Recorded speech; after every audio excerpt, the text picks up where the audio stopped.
The year is 1936, and the Dai Tokyo Baseball Club has a problem. They're awful. The team is owned by the Kokumin Shimbun, a relatively small newspaper in the Tokyo media scene, and they have failed to launch.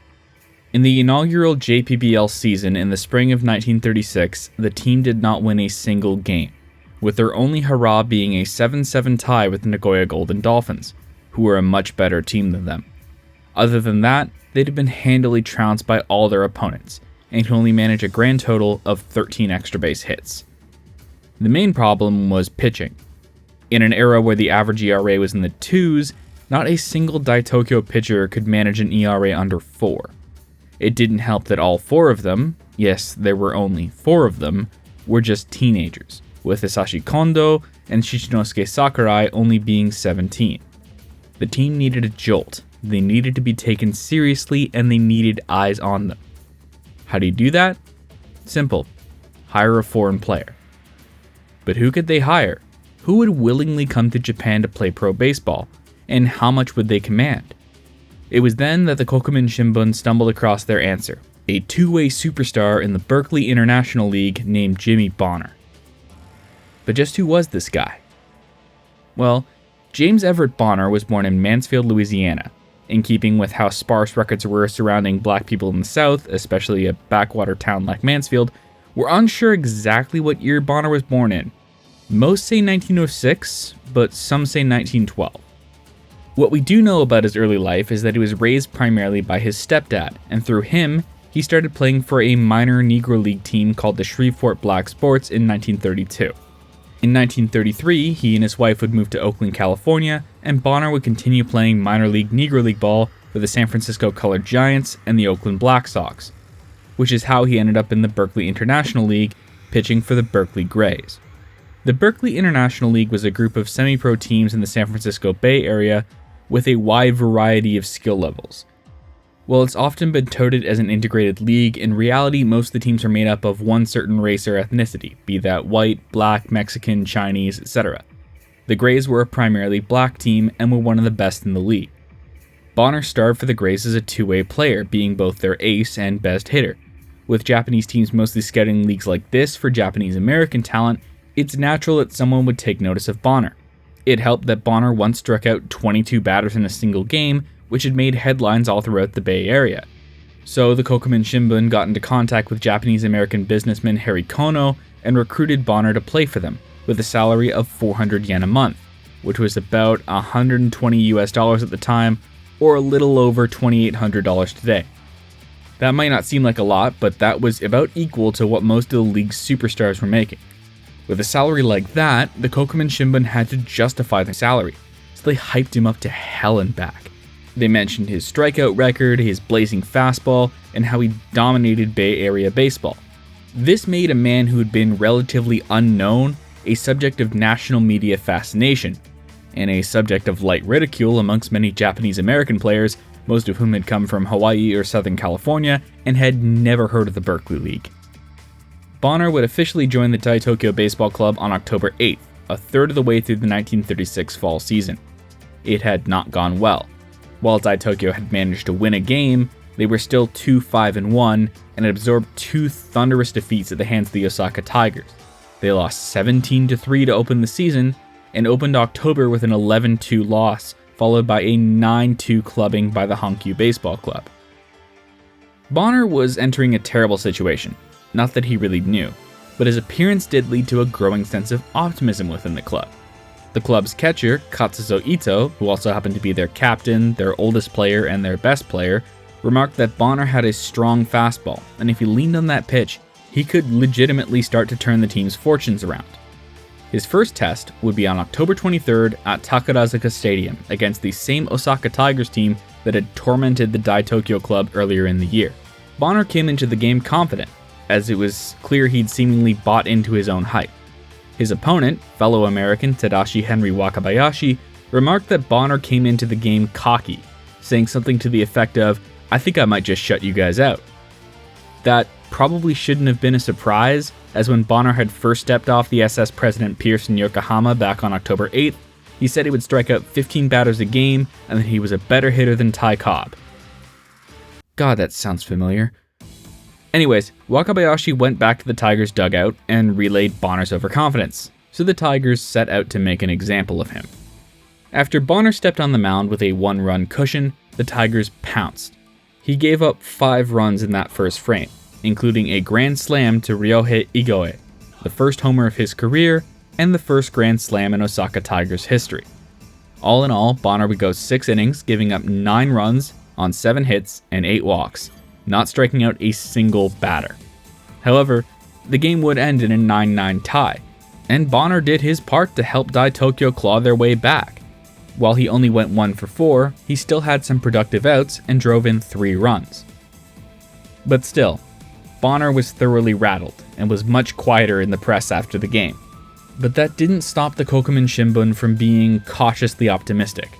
I mean, hell, the Tigers had put up 17 and 11 runs on them before, so 9 was legitimately an upgrade. But still, the Dai Tokyo Club was thoroughly embarrassed by this showing. To try and save face, they asked Bonner to start the next day. Bonner agreed. He only got 1 out, and he gave up a hit and a walk. In a move that annoyed his team to no end, he blamed the gaffes on young catcher Yoshitake Tsutsui. Tsutsui expressed his displeasure to manager Tokuro Konishi, who immediately took Bonner off the mound and moved him to second base.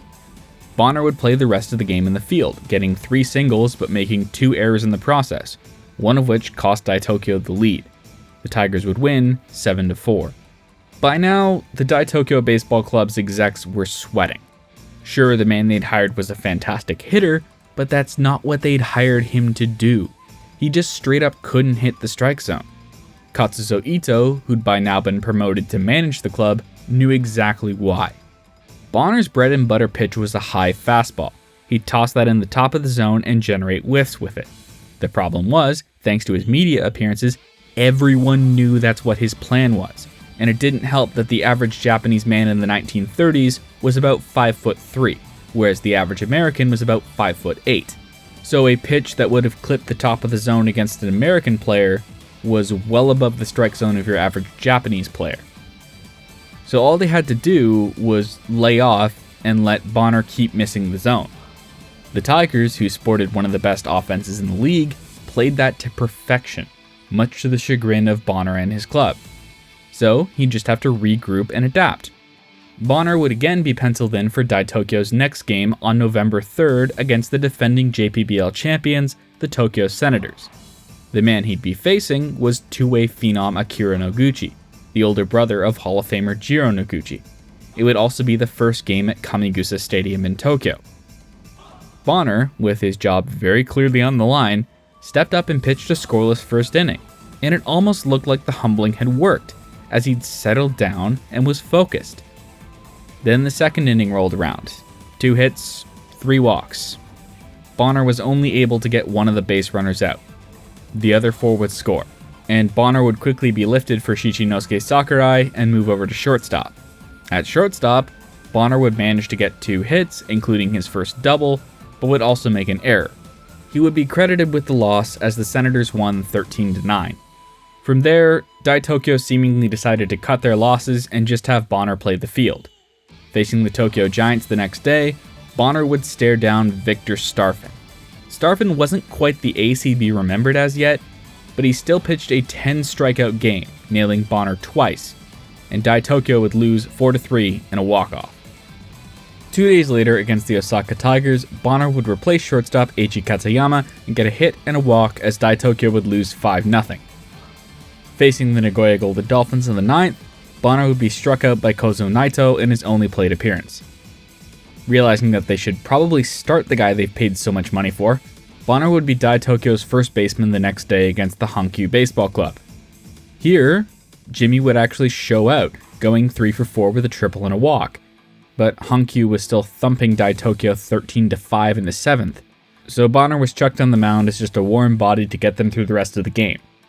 This would ironically be Bonner's best pitching performance in Japan, as he would give up only 1 run on 2 hits and 2 walks in 2 innings of work, striking out 1. After the game, with his next payday coming up, Bonner would be told, "Thanks, but you can go home now," and would be cut from the team. He would be on a boat back to the San Francisco Bay the next day.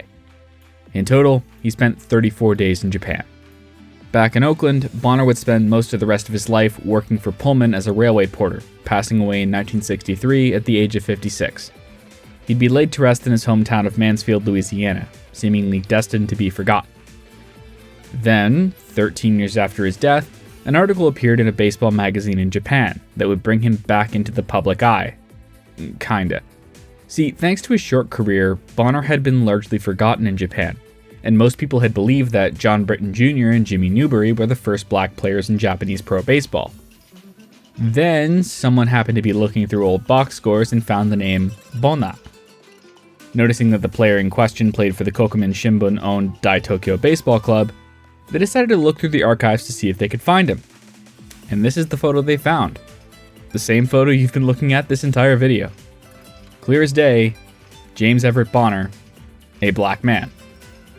While that set the record straight, Bonner was still a footnote in NPB history, nothing more than a trivia question, and not really known in the West. That was until Asian baseball historian Robert K. Fitz found him and started to spread the word about him in the West, usually under articles that posited Newbury and Britton as the first black players.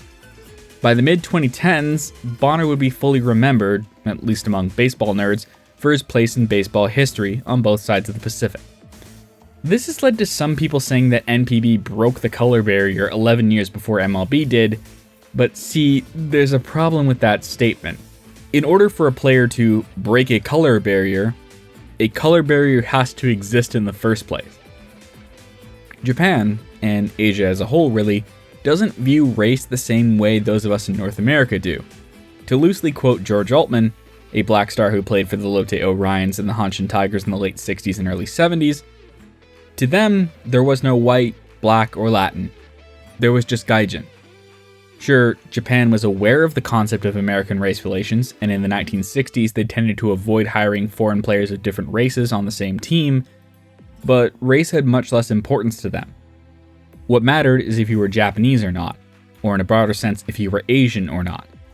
So if there was any kind of color barrier, it was broken when Andrew Harris and Herbert North signed for the Nagoya Baseball Club, a solid 6 months before Bonner, or when Victor Starfin was signed by the Yomiuri Giants, nearly 2 years before Bonner. That isn't to say Bonner isn't important or that he can't be used to highlight the racist stupidity of MLB's ban on black players, but I don't think he's the gotcha some people have tried to portray him as. Regardless of how much importance you want to level onto Bonner's 33 days as a major professional baseball player, he will always hold a place in history as the first black player in Japanese pro baseball. As for the Dai Tokyo Baseball Club, well, they'd be sold to Kyoto Printing midway through the 1937 season. Kyoto would take on sponsorship from Lion Toothpaste, creating the Lion Baseball Club, although they'd be forced to drop that name in 1941. So the team spent the war years as the Asahi Baseball Club. After the war, they'd be reformed as the Pacific Baseball Club, and when the nickname mandate came in, they chose the name Robins. As the Shochiku Robins, the team would win the first ever Central League pennant in 1950, only to lose the inaugural Japan Series, crash and burn, get kicked out of the league, and merge into the Taiyo Whales in 1953. We now know the Whales as the Yokohama DNA Baystars. Their first black player would be Andre Rogers, who suited up for the club in 1969, and holds the distinction of being the first player from the Bahamas in both MLB and NPB.